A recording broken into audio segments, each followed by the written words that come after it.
ہر قسم کی حمد اللہ ہی کے لیے ہے. ہم اس کی حمد بیان کرتے ہیں، اسی سے مدد چاہتے ہیں اور مغفرت طلب کرتے ہیں. ہم اللہ کی پناہ چاہتے ہیں اپنے نفسوں کی برائیوں اور اپنے اعمال کی خرابیوں سے. جسے اللہ ہدایت دے اسے کوئی گمراہ نہیں کر سکتا، اور جسے وہ گمراہ کر دے اسے کوئی ہدایت نہیں دے سکتا. میں گواہی دیتا ہوں کہ اللہ کے سوا کوئی عبادت کے لائق نہیں، وہ یکتا ہے، اس کا کوئی شریک نہیں. اور میں گواہی دیتا ہوں کہ محمد اللہ کے بندے اور اس کے رسول ہیں. اے ایمان والو، اللہ تعالیٰ سے اتنا ڈرو جتنا اس سے ڈرنا چاہیے، اور دیکھو مرتے دم تک مسلمان ہی رہنا. اے لوگو، اپنے پروردگار سے ڈرو جس نے تمہیں ایک جان سے پیدا کیا اور اسی سے اس کی بیوی کو پیدا کر کے ان دونوں سے بہت سے مرد عورتیں پھیلا دیں. اس اللہ سے ڈرو جس کے نام پر ایک دوسرے سے مانگتے ہو، اور رشتے ناطے توڑنے سے بھی بچو. بے شک اللہ تعالیٰ تم پر نگہبان ہے.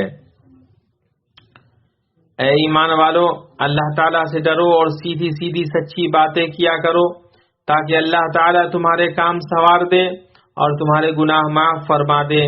اور جو بھی اللہ اور اس کے رسول کی تابعداری کرے گا اس نے بڑی مراد پالی. اما بعد، سب سے سچی بات اللہ تبارک تعالیٰ کی کتاب ہے، اور سب سے بہتر طریقہ محمد صلی اللہ علیہ وسلم کا طریقہ ہے. سب سے بری بات دین کے اندر نئی ایجادات ہیں. ہر نئی چیز بدعت ہے، ہر بدعت گمراہی ہے، اور ہر گمراہی کا ٹھکانہ جہنم ہے. اے لوگو، اللہ کا تقوی اختیار کرو. بے شک تقوی سب سے نفع بخش تجارت اور سامان ہے. اور اللہ کی معصیت سے بچو، کیونکہ جس نے اپنے رب کے حکم سے کوتاہی کی اور اس کو چھوڑ دیا وہ بندہ ناکام ہوا. رمضان المبارک کا بیشتر وقت گھنٹوں بلکہ لمحوں کی مانند گزر گیا. یہ اب بھی گزر رہا ہے. یہ کسی سست، بوجھل یا کوتاہ شخص کے رکنے سے نہیں رکے گا. اس کا قافلہ رواں دواں ہے. یہ کسی بیٹھے ہوئے کا نہ انتظار کرتا ہے اور نہ کسی سوئے ہوئے کو جگاتا ہے. اس مہینے کے بہت کم دن باقی رہ گئے ہیں، لیکن جو تھوڑے باقی ہیں اس میں بہت زیادہ خیر اور اجر عظیم ہے، اور عمل کا دار و مدار خاتمے پر ہے.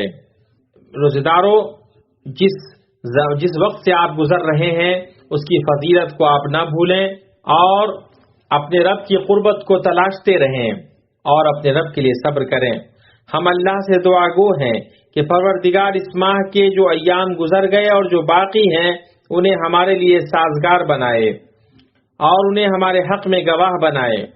ہمارے خلاف گواہ نہ بنائے. انہیں مومن کی طاعت، عبادت اور اپنے رب عز و جل سے اس کی قربت کا گواہ بنا، اور جس نے اس میں کوتاہی اور سستی کی اس کے خلاف گواہ بنا. دنیا اور آخرت میں انسان کی خوش بختی کا مدار یہ ہے کہ وہ عمل کے بجائے قبولیت کی فکر کرے. ابن رجب حنبلی رحمہ اللہ لطائف المعارف میں فرماتے ہیں، اعتبار قبولیت کا ہے، محنت کا نہیں. دلوں کی پاکیزگی کا اعتبار ہے، بدن کے عمل کا نہیں. بہت سے قیام کرنے والے ایسے ہیں جن کو قیام سے صرف شب بیداری ملتی ہے. کتنے قیام کرنے والے محروم رہتے ہیں اور کتنے سونے والے رحم کیے جاتے ہیں.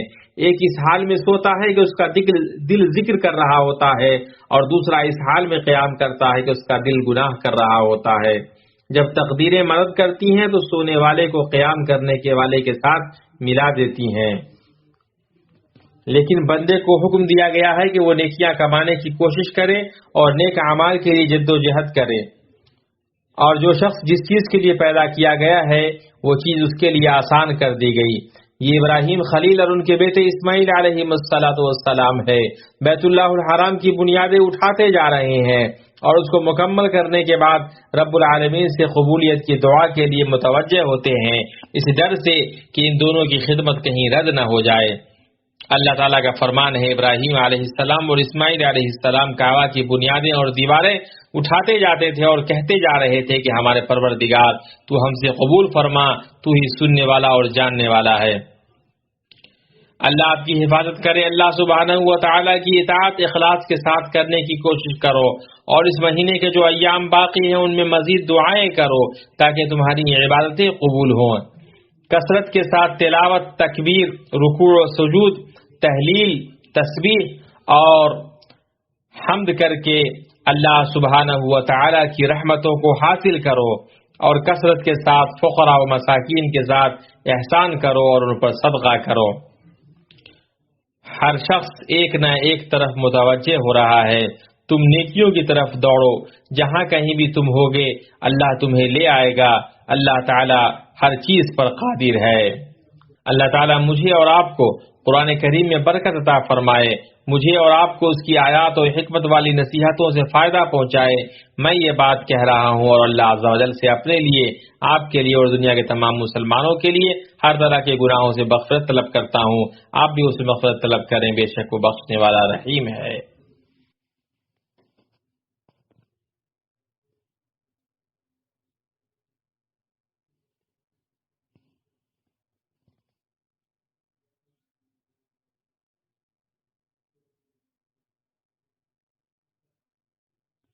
ہر طرح کی تعریف اللہ کے لیے ہے، اس کے احسان پر، اور اسی کے لیے ہر طرح کا شکر ہے اس کے توفیق و فضل پر۔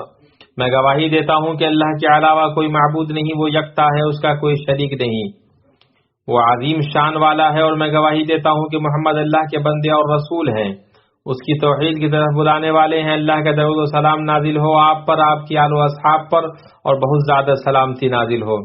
اما بعد، جان لیں اللہ آپ پر رحم کرے، اس مہینے کا سب سے فضیلت والا اس کا آخری عشرہ ہے، جس میں ایک مبارک رات ہے جو 1000 مہینوں سے بہتر ہے۔ اس میں ہر کام کے سر انجام دینے کو اپنے رب کے حکم سے فرشتے اور روح جبریل اترتے ہیں۔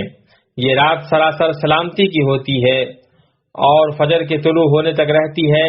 اس رات میں ہر ایک مضبوط کام کا فیصلہ کیا جاتا ہے، حوادث و تدبیر لکھے جاتے ہیں۔ اس رات میں رب بندے کو قریب اور دور کرتا ہے، عطا کرتا ہے اور روکتا ہے، پستی اور بلندی عطا کرتا ہے، مارتا ہے اور زندہ کرتا ہے، نیک بخت اور بدبخت بناتا ہے، اور اس میں قضا و قدر کے قلم چلتے ہیں۔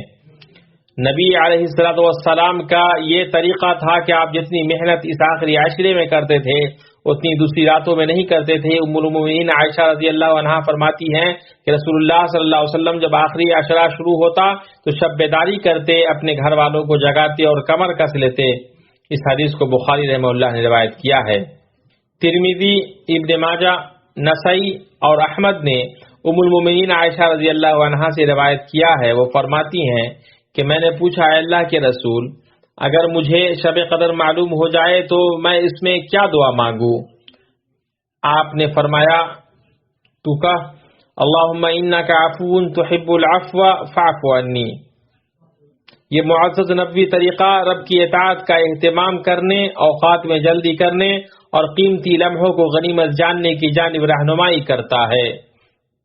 مسلمان کو چاہیے کہ وہ نبی صلی اللہ علیہ وسلم کی پیروی کرے، کیونکہ آپ ہی اسوہ اور نمونہ ہیں، اور اللہ کی عبادت میں محنت کرے، ان دن و رات کے اوقات کو ضائع نہ کرے، کیونکہ وہ نہیں جانتا ہے کہ شاید لذتوں کو توڑنے والی اور جماعتوں کو منتشر کرنے والی موت کے ہاتھوں اچک لیے جانے کی وجہ سے وہ انہیں دوبارہ نہ حاصل کر سکے۔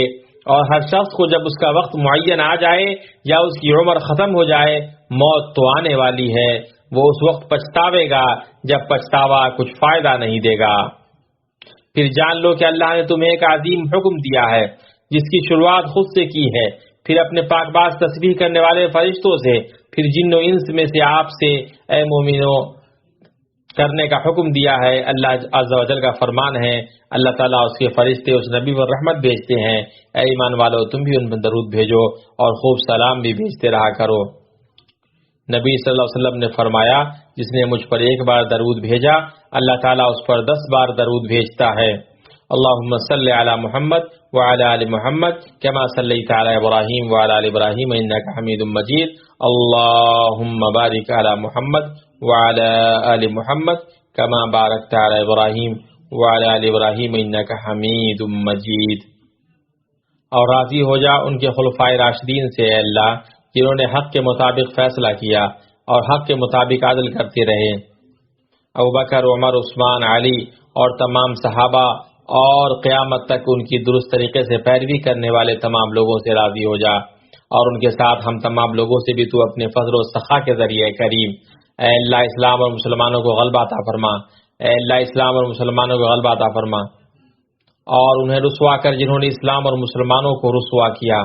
اے اللہ، اس ملک کو اور بقیہ تمام مسلمانوں کے ملکوں کو امن و اطمینان اور ترقی و خوشحالی والا بنا دے۔ اے اللہ مسلمان مرد و عورت، مومن مرد اور عورت، ان میں سے بقید حیات اور فوت شدہ تمام کی مغفرت فرما۔ اے اللہ ہمارے مریضوں اور مسلمان مریضوں کو شفا عطا فرما، اور ہمارے ڈاکٹر اور ان کے مددگاروں کی حفاظت فرما، اور ان کو درستگی عطا فرما، اور ہم سے اس وبا کو دور کر دے اے ارحم الراحمین۔ اے اللہ سرحد پر ہمارے فوجی بھائیوں کی مدد فرما، ان کے نشانے کو درست کر دے، ان کے قدم کو جما دے، تو اپنے اور ان کے تمام دشمنوں پر ان کی مدد فرما۔ اے اللہ ہمارے سربراہ خادم حرمین شریفین اور ان کے ولی عہد کو اس چیز کی توفیق دے جسے تو پسند کرتا ہے اور جس سے راضی ہوتا ہے، اور انہیں نیکی اور تقوی کی رہنمائی فرما، اور تمام مسلم حکمرانوں کو ہر طرح کے خیر اور درستی کی توفیق دے۔ اے اللہ ہم پر، اے اللہ تو ہی بخشنے والا ہے، تو ہمیں معاف کر دے۔ اللہم انک عفو تحب العفو فاعف عنا۔ اے اللہ ہمیں ایمان و احتساب کے ساتھ روزہ رکھنے کی توفیق عطا فرما۔ اے اللہ ہمیں ایمان و احتساب کے ساتھ روزہ رکھنے کی توفیق عطا فرما۔ اے اللہ ہم پر بارش نازل فرما۔ اے اللہ ہمیں بارش نازل فرما اور ہمیں مایوس نا امید میں سے نہ بنا۔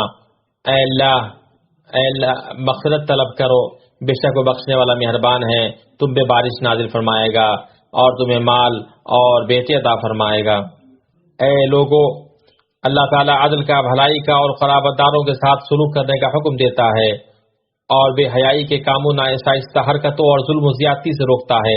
وہ خود تمہیں نصیحت کر رہا ہے کہ تم نصیحت حاصل کرو اور اللہ کے عہد کو پورا کرو، جبکہ تم آپس میں قول و قرار کرو اور قسموں کو ان کی پختگی کے بعد مت توڑو، حالانکہ تم اللہ تعالیٰ کو اپنا ضامن ٹھہرا چکے ہو۔ اللہ کو یاد کرو، اللہ تمہیں یاد کرے گا۔